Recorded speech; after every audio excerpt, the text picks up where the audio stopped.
The Ten Commandments, Part 3. Good day, friends. Welcome to Postbox Ministries. In our previous videos, we saw how Yahweh spoke to the people and gave them the Ten Commandments. Today, we're going to see if it really was just those 10 words, because remember, when the people heard the voice of Yahweh with thunder and the sound of the trumpet, they became afraid and stopped up their ears. And then they commanded Moses to go up the mountain and receive the rest of the commandments. We don't see in Exodus or Shemoth 20 that the words Yahweh spoke were written on stone tablets. In Exodus 20, starting from verse 22, we see that the people stood at a distance while Yahweh spoke directly to Moses. And there were other laws given to Moses. That's correct, Yaharisha. It's only in Exodus 24, starting from verse 7, that we see Moses wrote down all those words, meaning from Exodus 20 to 24, in a scroll, mind you, in a book, not on stone tablets.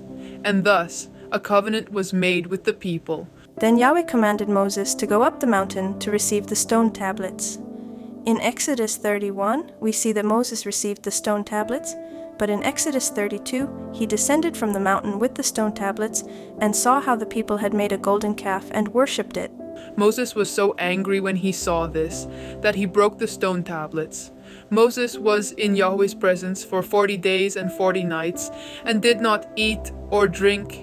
In Exodus 34, Yahweh commanded Moses to go up the mountain again and carve out his own 2 stone tablets because he had broken the first 2.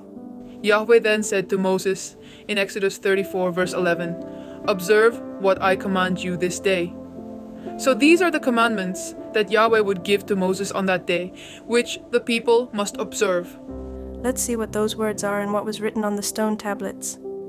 Yahweh said he would drive out the other nations like the Amorites, Canaanites, Hittites, etc. from the land, and that Israel should not make a covenant with these nations.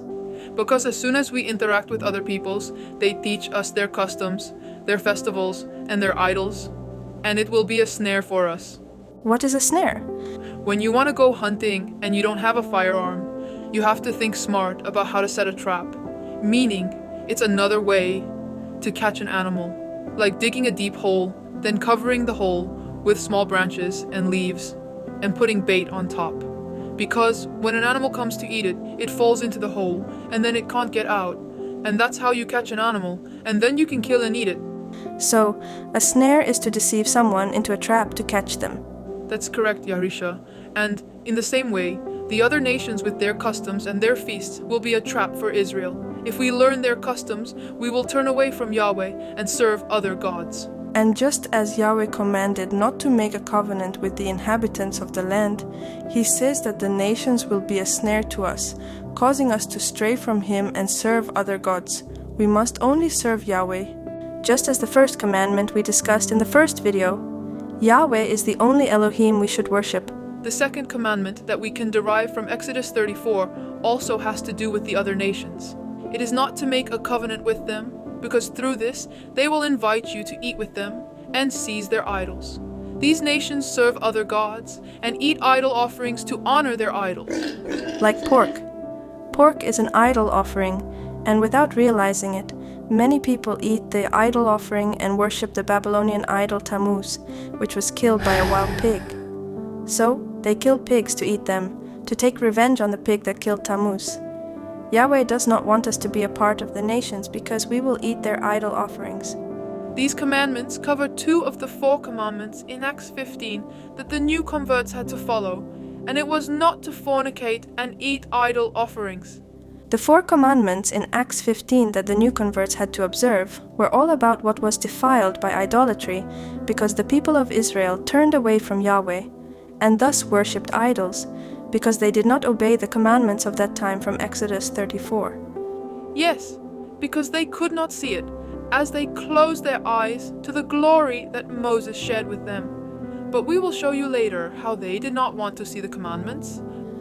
Then the 3rd commandment once again concerns the other nations. It is not to intermarry with them. Thus the people of Israel may not give their sons or daughters to the other nations to marry, and so Israel may not take children from them to marry, because it is whoredom and bastardization in the eyes of Yahweh. Thus, Israel must separate themselves from the other nations and marry among themselves. The fourth commandment also says that we may not make any molten gods, for these are also customs of the other nations.